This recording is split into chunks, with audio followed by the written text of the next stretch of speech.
طرح کریں گے. نیت کرتا ہوں میں 2 رکعت نماز عید الاضحیٰ کی جو واجب ہے. 6 زائد تکبیروں کے پیچھے اس امام کے رخ میرا کعبہ شریف کی طرف. اللہ اکبر.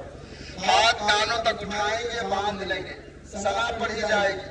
ثنا پڑھنے کے بعد 3 زائد تکبیر کہی جائے گی. ان 3 زائد تکبیر میں ہاتھ آپ کانوں تک اٹھائیں گے, چھوڑ دیں گے. تیسری تکبیر میں ہاتھ کو باندھ لینا اور پھر سورہ فاتحہ کی تلاوت ہوگی, اس کے ساتھ کوئی سورہ کی تلاوت ہوگی. 1 رکعت پوری کی جائے گی. دوسری رکعت کے لیے جب آپ کھڑے ہوں گے تو پہلے قرأت ہوگی سورہ فاتحہ کی, پھر کوئی سورہ کی. اس کے بعد 3 زائد تکبیر کہی جائے گی. تینوں زائد تکبیر میں ہاتھ کانوں تک اٹھائیں گے, چھوڑ دیں گے.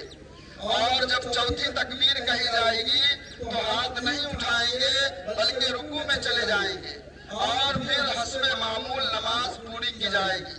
نماز کے بعد خطبہ ہوگا.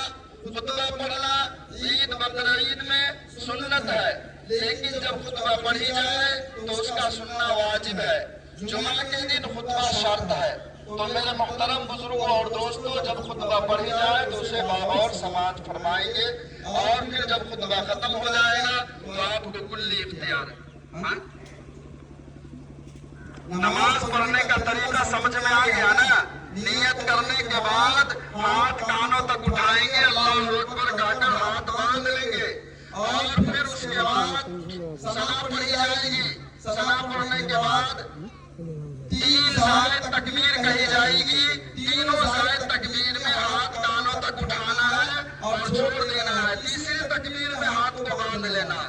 سورہ فاتحہ پڑھی جائے گی, سورہ کی تلاوت ہوگی اور پھر اس کے بعد حسب معمول 1 رکعت پوری کی جائے گی.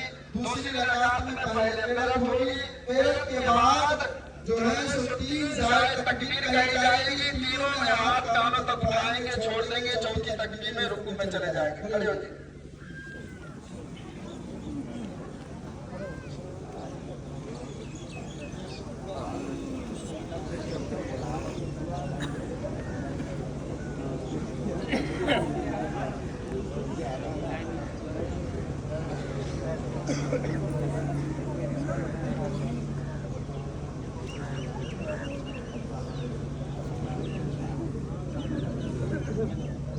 اللہ